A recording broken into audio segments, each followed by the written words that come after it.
Hello, I'm Vila Spiderhawk, and I'm going to read an excerpt from Forest Song Finding Home. This book is available for $2.99 at Amazon's Kindle store, at Barnes & Noble's Nook store, and at my website, www.vilaspiderhawk.com. Johann and Papa had settled in their chairs. Papa had loosened his pants, eyes closed, his head against the overstuffed back, his fingers laced idly across his belly. He was the image of contentment, his anger spent. Johann was smoking. I'd never seen him smoke. The cigarette looked awkward in his hands. The Christmas tree still stood in the corner near the door. I hadn't noticed it. I searched for its aura. There wasn't any. Cut off from its roots and the soil of the forest, its needles were going brown. A few lay helter-skelter on the floor. It was bejeweled with Grandmama's old glass balls, but to me, it just looked sad. I couldn't imagine hanging gold paper discs with wishes on a murdered tree.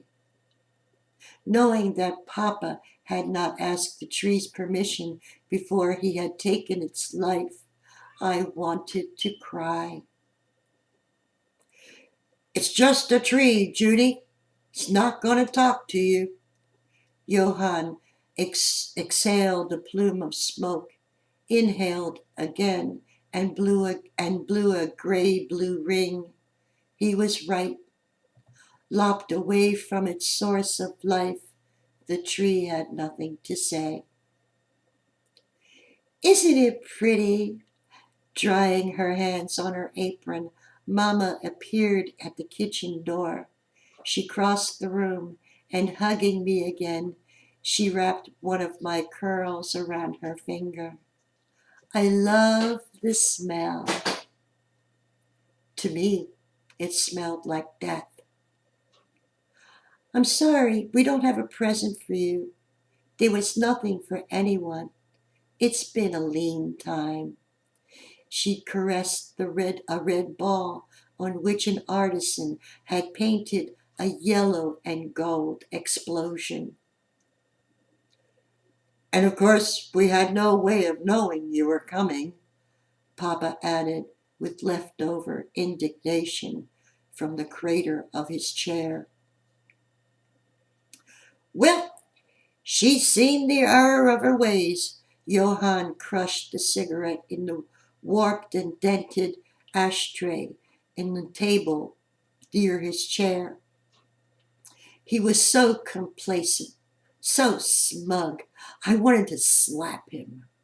I wanted to turn myself into a spider. I wanted him to witness the error of my ways. She's home now, and we have food in our belly and money in our pockets. Thanks to me, I thought silently, hurling toxic words. He whipped a harmonica from his breast pocket and blew an unmusical chord. I say we get down to the job of celebrating. He played one folk song after another, my parents singing along. I could not join in. As if I had stepped outside of my body, I watched the four of us in that little room. Johann dancing with his harmonica, my father tapping the rhythm on his thigh, my mother swinging her hips and singing harmony, and a strange little girl quietly weeping over a dying tree. Again, this is from Forest Song Finding Home. This book is available for $2.99 at Amazon's Kindle store, at Barnes & Noble's Nook store, and in my website, www.vilaspiderhawk.com. dot com.